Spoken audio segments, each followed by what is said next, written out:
जय हिंद। आज हम जानेंगे कि अवतल दर्पण में सिद्ध करें कि F बराबर R/2 या R बराबर 2F होता है। ठीक है, इस क्वेश्चन को कई बार घुमा करके भी पूछा गया है कि अवतल दर्पण में सिद्ध करें कि वक्रता त्रिज्या जो है वह फोकस दूरी का दोगुना होता है। ठीक है, यह अवतल दर्पण में दिखावे कि फोकस दूरी जो है वह वक्रता त्रिज्या की आधी होती है। ठीक है, तो इस डेरिवेशन को हम दिखाने के लिए सबसे पहले हमको एक फिगर बनाना होगा। ठीक है, यानी कि इस फिगर में जो है हमको F और R के बीच संबंध दिखाना होगा। यानी कि सबसे पहले एक प्रधान अक्ष खींचे और उसके समांतर हमने एक आपतित किरण लिया, उसको टकराकर F से गुजार दिए। उसके बाद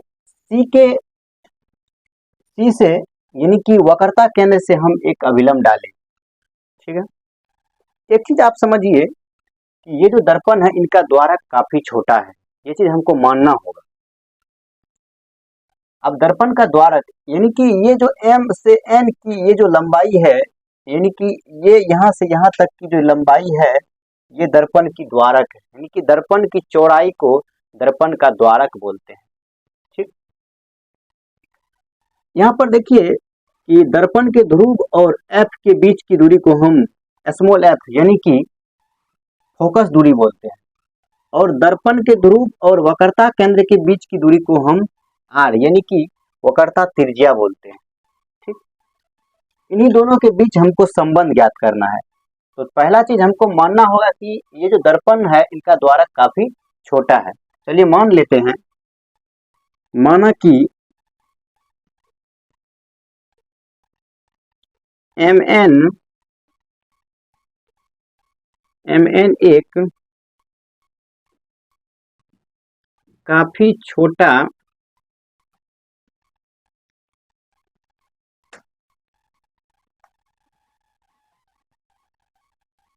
द्वारक वाला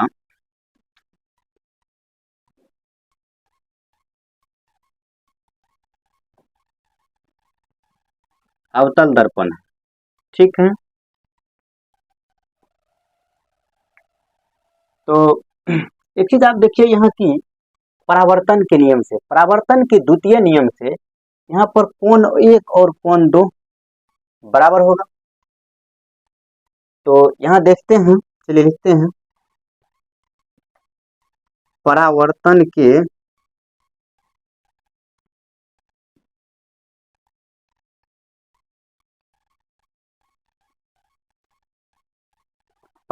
के नियम से कोण 1 बराबर 2 होगा, इसको समीकरण 1 मान लेते हैं। एक चीज और देखिए, इसको समझिए, यहाँ पर देखिए ए बी समांतर पीसी है, यहाँ पर लिखिए ए बी समांतर ये पीसी है।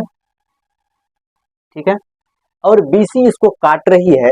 जब बीसी इसको काट रही है तो यहाँ पर कोण और यहाँ पर कोण दोनों बराबर होगा। किस कोण से? एकांतर कोण से। तो यहाँ पर बताइए कोण 1 नंबर कोण और कोण 3 नंबर कोण बराबर होगा किससे? एकांतर कोण से। ठीक है, तो यहाँ पर लिखते हैं कि पुनः ए बी पैरेलल क्या है? पीसी तथा बीसी इसे काटती है। बीसी इसे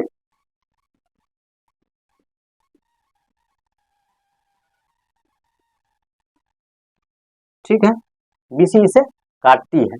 जब बीसी इसे काटती है तो एकांतर कोण से कोण 1 नंबर कोण 3 नंबर कोण के बराबर होगा। तो कोण 1 नंबर बराबर कोण 3 नंबर, इसको समीकरण 2 मान लेते हैं, कारण लिख देते हैं एकांतर कोण से।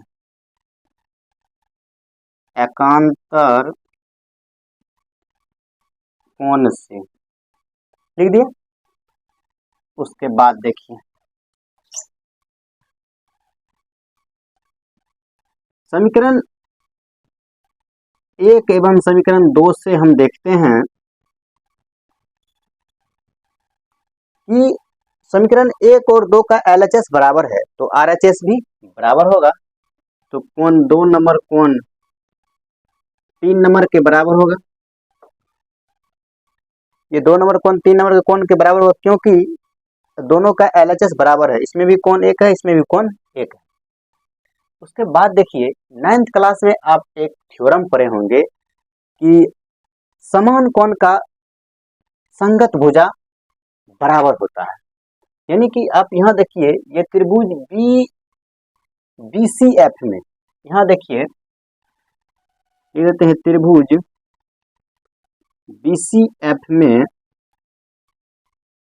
BCF में देखिए आप इस कोण 2 नंबर जो है, ये कोण 2 नंबर के सामने की भुजा CF है। इस कोण 2 नंबर के सामने की भुजा ये CF है, ठीक है। और कोण 3 नंबर के सामने की भुजा को हम BF बोल सकते हैं, ठीक है। तो कोण त्रिभुज BC में हम कोण 2 को हम लिख सकते हैं क्या, CF। और कोण 3 के सामने की भुजा को हम क्या लिखेंगे, BF। और कोष्ठ में कारण भी लिख दीजिए कि समान कोण का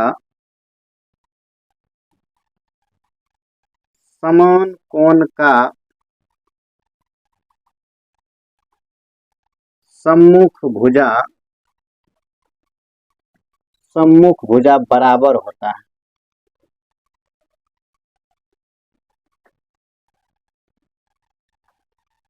बराबर होता है। उसके बाद देखिए, और ये जब बराबर होता है इसको हम समीकरण 3 मान लेते हैं।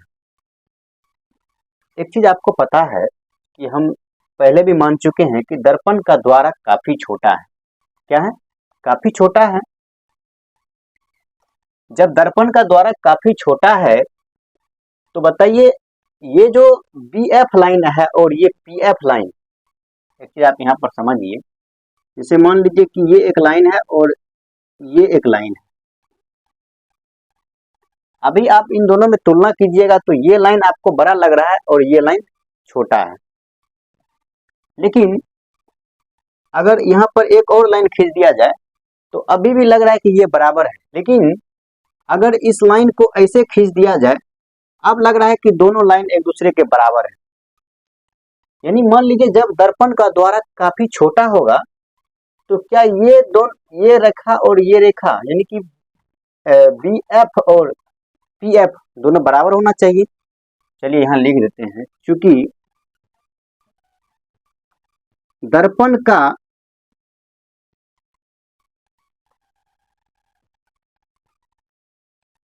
का द्वारक काफी छोटा है।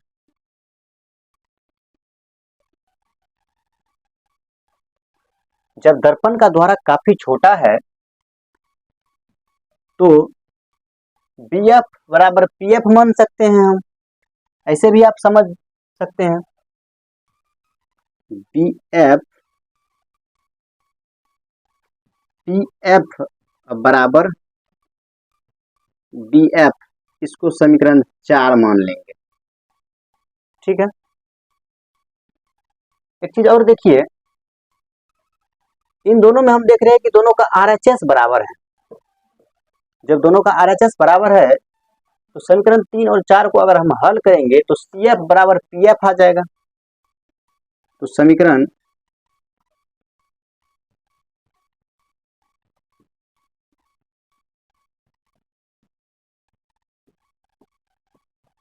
समीकरण 3 और 4 से देखते हैं कि CF